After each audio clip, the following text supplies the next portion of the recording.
सकाफती दिहाड़े के हवाले से घोटकी के एक स्कूल में सकाफती प्रोग्राम को ठाया गया। रिपोर्ट कर रहा है मुश्ताक लगारी।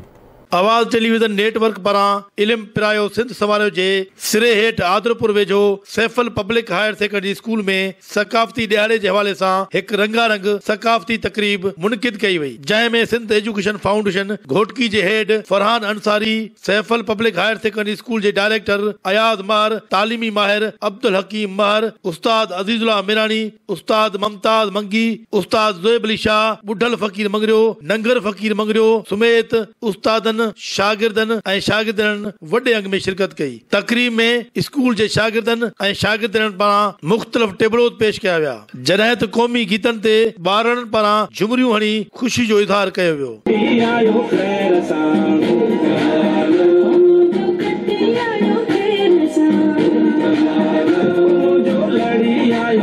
प्रोग्राम में शरीक माण्हुनि जो चवण हो त हिन भेरे सकाफती दिहाड़े के इल्म पिरायो सिंध सवारो जे उनवान हेठ मल्हाइण जो ऐलान करे एक वडो कम कयो आहे। ॾाढी खुशी थी थिए, तव्हां बि ॾिसो हिन ॿारड़ीअ जो ॿार थी करे, न त ॾिसो अॼु कोविड खां पोइ तइलीम केॾी महांगी थी वई आहे, त पाण ई ॾिसो हिन ॿारनि परफॉर्म कयो सुठे नमूने।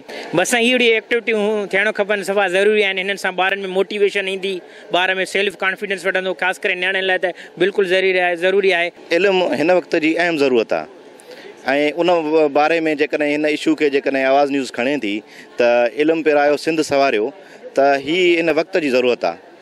छो त असांजी जेकी सिंधी क़ौम आहे उनखे हिन वक़्तु सिर्फ़ु ऐं सिर्फ़ु वधि खां वधि जेकी ज़रूरत आहे उहा इल्म जी ज़रूरत आहे। असांजे सिंध में जेका कमी आहे उहा तालीम जी कमी आहे। ख़ासि तौर ते न्याणी जो ॿारु जेको ॿाहिरि स्कूलनि में वञी नथो सघे, परे शहरनि में नथो पढ़ी सघे, उहा घर में पढ़े थी, त इहो तमामु सारा जोॻो अमल आहे। ऐं अहिड़ा प्रोग्राम थियणु खपनि जंहिंसां वालिदैन में ऐं शागिर्दनि में शऊर अचे। कल्चर सां गॾु ॿारनि खे तालीम जे लाइ बि अॻिते आणणो आहे, उनखे बि उजागर करिणो आहे।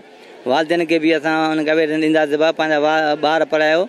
ॿार इल्म सां जेको आहे त वॾी जेकी आहे माण्हुनि में तहज़ीब ॿार में अचे थी, ऐं जेकॾहिं सिंधी ॿारु या कहिड़ो बि ॿारु जेकॾहिं इल्मु पढ़ाईंदो त अॻिते हली उहो पंहिंजो सिंध जो नालो रोशन कंदो। माशाअल्लाह तमामु बहितरीनु प्रोग्राम आहे ऐं तमामु असांखे ख़ुशी थी रही आहे त अॼु वारो ॾींहुं जेको आहे तमामु ख़ुशी खां घटि न आहे। तूं तारीख़ में ॻोल्हींदे त आउं किताब थी मिलंदुसि, जे ख़्यालनि में ॻोल्हींदे त आउं ख़्वाब थी मिलंदुसि, जे ख़्यालनि में ॻोल्हींदे त आउं ख़्वाब थी मिलंदुसि। ए उस्ताद आउं हुस्न जो शहज़ादो त न आहियां, ए उस्ताद आउं हुस्न जो शहज़ादो त न आहियां, पर तूं गुलनि में ॻोल्हींदे त आउं गुलाब थी मिलंदुसि। मोहबत जन जी मन में से मेरा किन थियनि, अवल ॾेई छॾियो अलाह खे पोइ ख़ल्क़ जी ख़िदमत कनि, अवल ॾेई छॾियो अल्लाह के पोइ ख़ल्क़ जी ख़िदमत कनि, उहे कीन वली जन इश्क कयो अल्लाह सां। इहो बि वचन कयो त सिंध धरती लाइ उहे पंहिंजो इल्मु हासिल करे सिंध जो नालो रोशन कंदा। प्रोग्राम थियणु घुरिजनि, हीउ बहितरीनु प्रोग्राम थियो आहे। असां कल्चर डे मल्हायूं था, टोपी अजरक असांजी शान आहे, असां इहो मल्हाईंदा रहंदासीं, हमेशह मल्हाईंदासीं। कलो कन अज़ाबनि ते सुॾकणु छॾियो, सुभाणे जे ख्वाबनि ते टहकणु छॾियो, अॼोको ॾिहाड़ो उथण जो अथव, सवालनि जवाबनि ते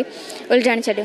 हिन देश में दस्तूर जो नालो न हुजे या काराई हुजे या उजालो न हुजे या ही क़ौम अंधेरनि में धिका खाया, हरदम राशिद बिटाई जो रिसालो न हुजे। प्रोग्राम में शरीक माण्हुनि जो चवण हो त आवाज़ टीवी न्यूज़ पारां इल्म जे फैलाव लाइ अमली कदम खयो आहे। इल्म खां सवाइ इंसान तरक़ी नथो करे सघे, उन करे ज़रूरी आहे त इल्म पिराइणु घुरिजे। सकाफती दिहाड़े जे हवाले सां इल्म पिरायो सिंध सवारियो जे सिरे हेठ शुरू कयल जागता मुहिम जो मक़सद ॿारनि खे पंहिंजी सकाफ़त बाबति ॼाण ॾियणु ऐं इल्म सां प्यार करणु ऐं इल्म हासिल करणु आहे। तालीम सां मोहबत ऐं इश्क खां सवाइ मंज़िल माणणु नामुमकिन आहे। उन करे शागिर्दनि ऐं शागिर्दनि खे घुर्जे त तालीम सां लॻा रखनि ऐं वालिदैन खे बि घुर्जे त ॿारनि जी तालीम ते ध्यानु ॾियनि त जीअं मुस्तक़बिल में कंहिं मंज़िल ते पहुची सघनि। कैमरामैन फरीद मलिक सां गॾु मुश्ताक शाही लगारी, आवाज़ टीवी न्यूज़ घोटकी।